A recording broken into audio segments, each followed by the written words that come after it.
It's 2 of 82. The New York Knicks are gearing up for their second impression tonight against the Boston Celtics at the Garden. Our New York Post sports reporter Jared Schwartz has two articles out about Mike Brown's new offense that might bring out the best in his stars and, of course, his role players as well. Jared, what's up, man? Thanks for hopping on with us. Let's get into this, man, because I feel like there are two New York head coaches whose offenses are under a microscope, and that's Brian Dable with Jackson Dart, and then there's Mike Brown with Jalen Brunson. So we'll start with the article titled "Whole New Jalen Brunson on Display for the Knicks Next Era." One game has been played so far in the season, but from what you've watched, how much do you think Jalen Brunson's role on offense has changed under Mike Brown, and is it for the good or for the bad? It's night and day, Brandon, and we saw that with the first game. He didn't shoot well, but the process of how they want to get him shots was evident. And I dug into the numbers in that piece, and I have them here for you right here. Mike Brown wants him to come off the ball way more. He doesn't want him to bring the ball up and pound the ball into the ground and have to create all these shots for himself. He wants him to get catch and shoot opportunities, open shots in the corner. He wants him to get the ball in the paint without having to drive past his man. He took 9 3-pointers in the game. 7 of them were catch and shoot. That's the most of any game he's played with the Knicks. So that's glaring. He averaged just over four dribbles every time he touched the ball, and almost just under 5 seconds every time he touched the ball. Last year he averaged 6 and 6 in those two categories. So he has the ball in his hands less.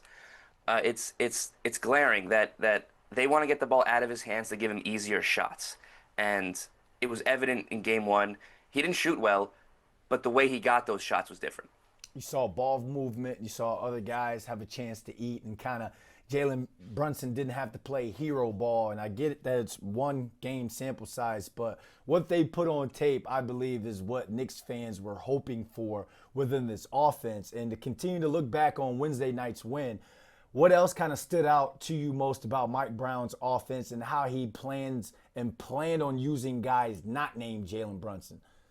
It's that you said it, ball movement and pace. Those are the two things that Mike Brown wants most, and those were probably the two things that Tom Thibodeau was least known for: ball movement and pace. The Knicks last year were one of the most isolation-heavy teams, and they were one of the slowest teams in terms of pace. The Knicks had 105 possessions on Wednesday. Last year they averaged just over 97, which was the fifth least in the NBA. And the one thing that really stuck out to me was the secondary assist. Not the primary assist, but the secondary assist where I pass it to the guy who then gets the assist. They had 7 of them on Wednesday. Last year, that was the most of any team's first game played, across the NBA. Last year they averaged 3.6. So that is a big, indication that the ball was moving more. There was more ball movement. There was more open shots. There was more space on the floor, and that's Mike Brown's vision. It might not always be pretty. There might be a learning curve. There might be struggles.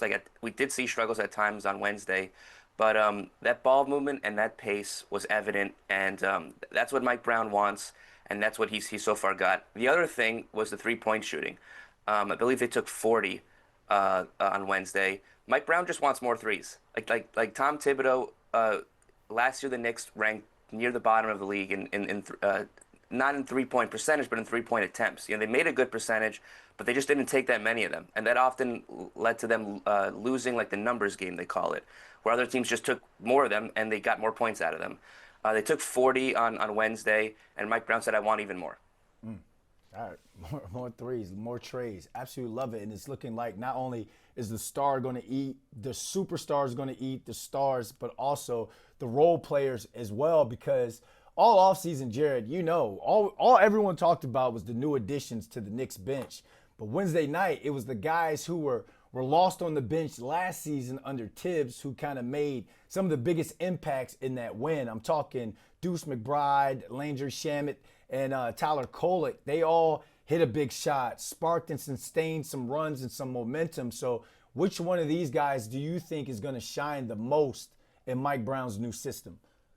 like you said, like all off season, the talk was Yabusele and Jordan Clarkson and what they can bring to the bench. And then it was the guys who were on the team last year that made the biggest impact. Of the guys that you mentioned, it's Miles McBride for me. He keeps getting better and better every single year. His role keeps growing and growing. And I think Mike Brown's system can really help that growth go exponentially. Um, as we talked about before, Mike Brown likes pace. McBride is their fastest player. And he's the guy who likes to play with speed the most.